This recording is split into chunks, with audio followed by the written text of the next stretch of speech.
Bismillahirrahmanirrahim. Assalamualaikum warahmatullahi wabarakatuh. Iblis berkata, "Ya Tuhanku, oleh karena engkau telah memutuskan bahwa aku sesat, maka aku akan membujuk mereka yang ada di muka bumi untuk melakukan perbuatan maksiat dan menjadikan mereka sebagai sekutu." Surat Al-Hijr ayat 39. Kecuali mereka yang beriman kepadamu dan mendapat taufik untuk mentaati segala petunjuk dari perintah Allah Subhanahu wa taala. Surat Al-Hijr ayat 40. Dan sejak itu perang telah menjadi bagian kehidupan manusia.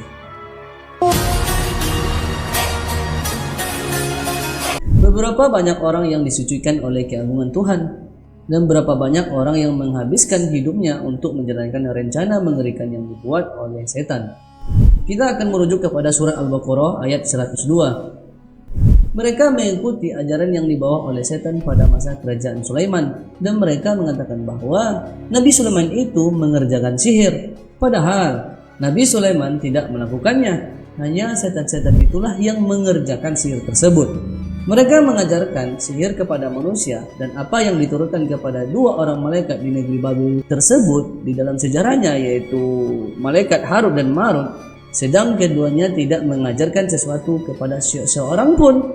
Dua malaikat ini mengatakan, "Sesungguhnya kami hanya cobaan bagimu, sebab itu janganlah kamu kafir." Maka mereka mempelajari dari kedua malaikat tersebut cara untuk menaburkan perselisihan antara suami dan istri, dan mereka itu tidak memberi mudarat dan sihirnya kepada seorang pun kecuali hanya dengan izin Allah Subhanahu wa taala.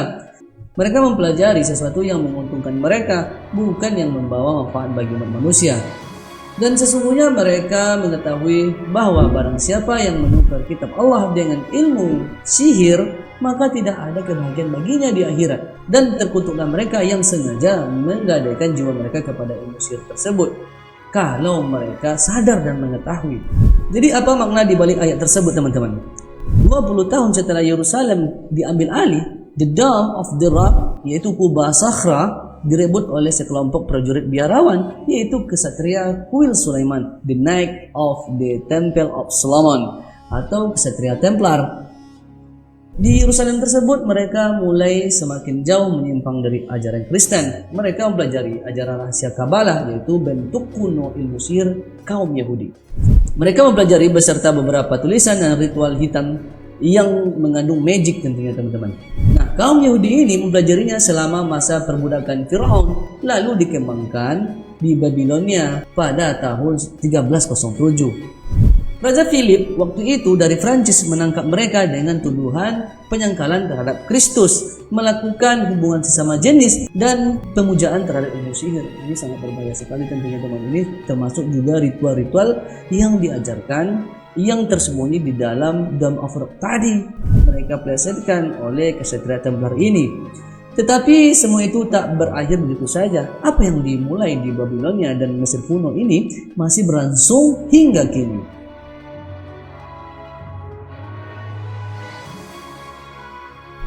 Jika teman-teman perhatikan, kubah As-Sakhra dalam bahasa Arab, Kubbat As-Sakhra, dan dalam bahasa Ibrani, Kibat Hasela adalah tempat suci Islam dan marka tanah utama yang terletak di tengah-tengah tembok kompleks tanah suci ini, yaitu Tanah Al-Aqsa ini. Kompleks ini berada dalam tembok kota lama Yerusalem di Yerusalem Timur.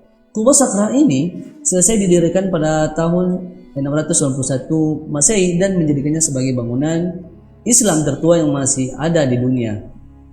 Pada zaman Raja Philip IV, ia adalah seorang raja Prancis sejak tahun 1285 hingga 1314. Ia dijuluki The Fire, yang mengindikasikan bahwa kulitnya sangat putih. Raja Philip IV ini dikenal dalam sejarah sebagai raja yang melakukan tindakan kejam terhadap para pengikut Templar ini, tentunya, teman-teman.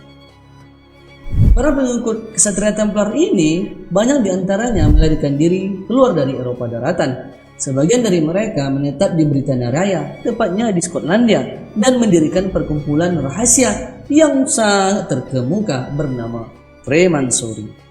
Pada waktu itu, Raja Philip ini menginstruksikan para agennya untuk menangkap kesatria Templar yang sesat ini tentunya teman-teman, dan mengeksekusinya pada hari Jumat, tepatnya tanggal 13 Oktober 1307, sehingga dikenal dalam sejarah Eropa sebagai Black Friday atau Jumat Kelabu. Itulah mengapa sebagian orang, khususnya dari orang barat, menganggap angka 13 adalah angka sial dan menghubungkan Jumat tanggal 13 itu dengan peristiwa menakutkan seperti film The Friday the 13th. Selama berabad-abad lamanya mereka melarikan diri dan melakukan aktivitasnya di balik bayang-bayang. Mereka memprakarsai perang-perang besar, revolusi besar, dan resesi ekonomi yang sangat besar sekali di dunia ini tentunya teman-teman. Ini penyebabnya adalah kesatria Templar yang bersembunyi di belakang layar tersebut. Mereka mengontrol semua hal yang kalian baca, kalian dengar, dan kalian lihat yang ada di dunia ini. Mereka berusaha untuk mendoktrin seluruh populasi manusia di muka bumi ini dengan cara berpikir mereka itu sendiri dan menyusupkan orang-orang mereka di posisi tertinggi.